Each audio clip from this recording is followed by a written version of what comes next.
العالمين والصلاة والسلام على سيد المرسلين وخاتم النبيين وآله وأصحابه الذين اتبعوه واقتضوا به قولا وفعلا وعدلا وإحسانا وبيانا وتبيانا.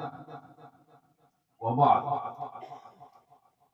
فعن أبي هريرة رضي الله عنه قال: قال رسول الله صلى الله عليه وسلم: أحب العرب لثلاث: لأني عربي والقرآن عربي وكلام أهل الجنة عربي. وقال أمير المؤمنين الفاروق عمر بن الخطاب: الناطق بالصدق والصواب، تعلموا اللغة العربية فإنها من دينكم. رئيس الحفل الميمون، صانع الرجال والتاريخ، أستاذي وأستاذ الجيل الجديد والنشء الإسلامي، والأساتذة الأجلاء الآخرون والحضور الأفاضل، أولا وقبل كل شيء أنا أحييكم بتحية الإسلام والمسلمين، فأقول السلام عليكم ورحمة الله وبركاته. وثانيا أنا أشكر الله تبارك وتعالى على أنه أتاح لي هذه الفرصة السعيدة السارة وهذه المناسبة العالية الغالية الثمينة القيمة لليوم العالمي للغة العربية.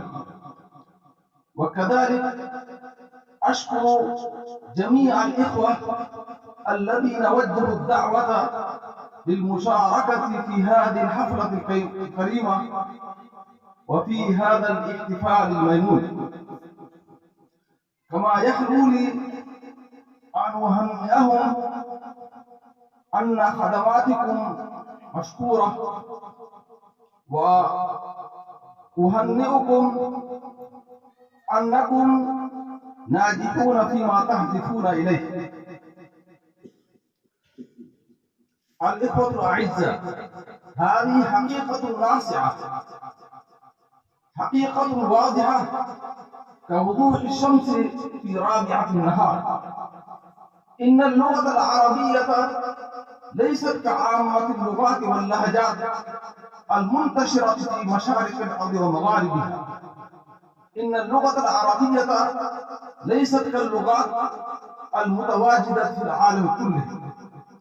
إن اللغة العربية ليست كاللغات التي يتفاهم بها بنو البشر، وإنما هي بمنزلة جزء لا ينفك من حقيقة الإسلام، لأنها كانت ترجمانا لوحي الله تعالى ولغة لكتابه ومعجزة لرسوله ولسانا لدعوته.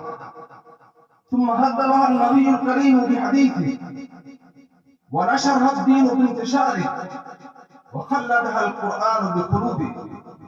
فالقرآن لا يسمى قرآنا إلا منها، والصلاة لا تكون صلاة إلا بها.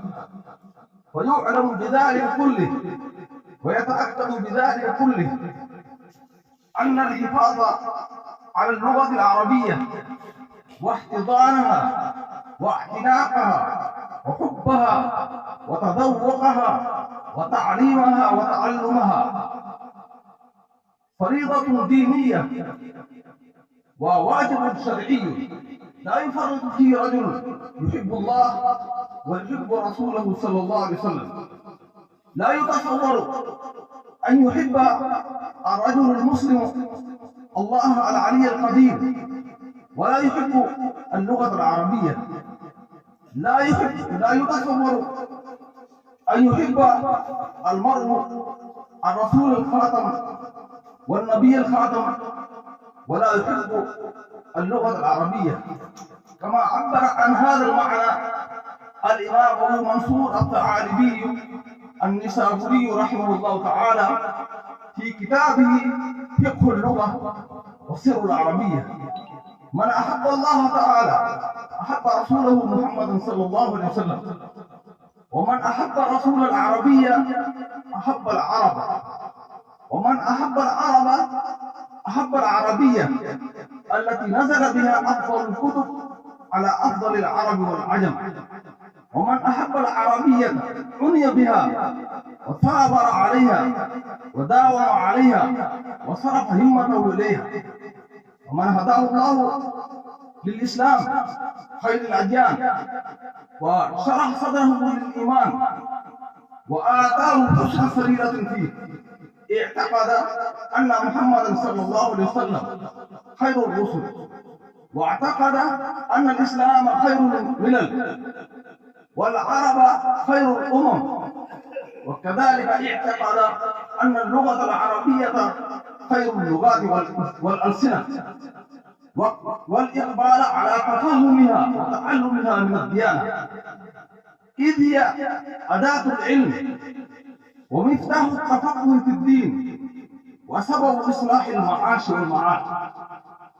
ولو لم يكن شيء من الأشياء في الإحاطة بخصائصها إلا قوة اليقين في معرفة إعجاز القرآن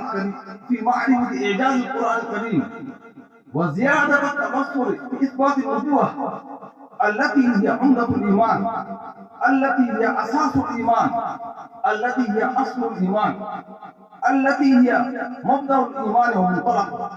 لكفى بهذين الشيئين فخرا واعتزازا واهتزازا وبهجة ومسرة. وقال الإمام منصور الثعالبي والنسابوري رحمه الله تعالى في كتابه المذكور فقه اللغة وسر العربية، لما شرف الله تعالى اللغة العربية وعظمها ورفع خطرها أي عظمتها ومكانتها وشانها وكرمها، أيض لها حفظة وخزنة من خواص الناس وأعيان الفضل وأنجم الأرض، فرسوا في خدماتها الشهوات وجابوا الفلوات ونادوا لاقتنائها الدفاتر وصامروا القواطر والمحابر وقدوا في حصر لغاتها طباعهم وأسهروا في تقييد شواردها أجفانهم وأجاروا في قلائدها والبواقي منها على الدهر أفكارهم